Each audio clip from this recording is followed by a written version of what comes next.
Welcome to Perspective. For the absolute complete beginners, that means if you don't know perspective, you are absolutely in the right place. Perspective is one of those fundamentals that when you start drawing things, whether it be in comics or illustration or manga, it can just have your whole drawing fall apart because you don't understand perspective. But fear not, I'm here for you. My name is Rich Graysonn, and I've been teaching online for quite some time now, and perspective is one of those fundamentals that people do everything they can to avoid, but once you know this, you are going to be a much better artist. This course is going to be your gateway to mastering the art of drawing perspective. It's a crucial skill.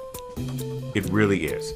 Whether you are a complete beginner or you're looking to refine your skills, perspective is going to help you, no matter what you draw. We're going to start with the basics and some key points of perspective. You're going to learn about things like horizon lines and how to avoid that distortion and understanding the picture plane and how important it is. A lot of these foundational lessons, they're designed to take really complex concepts and make them way more easy and approachable. Moving on, we're going to dive into one-point perspective. You're going to learn how to sketch everything from simple boxes to complex rooms. You're going to understand how size and distance play a role in your drawings. We are going to cover practical exercises like drawing grids and creating scenes that are going to bring your sketches to life.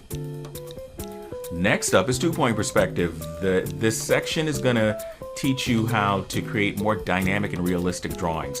You're going to learn about the cone of vision, vanishing points, how to sketch everything from simple shapes to detailed street scenes and shops. Three-point perspective is where things are going to get really interesting because a lot of stuff is actually drawn in three-point perspective, believe it or not. That gets into your worm's eye view and bird's eye view, and you're going to add even more depth and dimension to your drawings. Throughout the course, I'm going to share a bunch of useful tips and tricks, like how to manage multiple vanishing points, how to turn boxes in space, and as I said before, drawing complex shapes. There are plenty of practice sessions so that you can get comfortable with every concept. So by the end of this course, you are going to have a solid understanding of perspective and the confidence to apply these perspective skills to whatever it is that you decide to draw. So grab that sketchbook and a pencil or a pen. No special equipment is needed. No math degree is required. And let's get to drawing and conquer this perspective.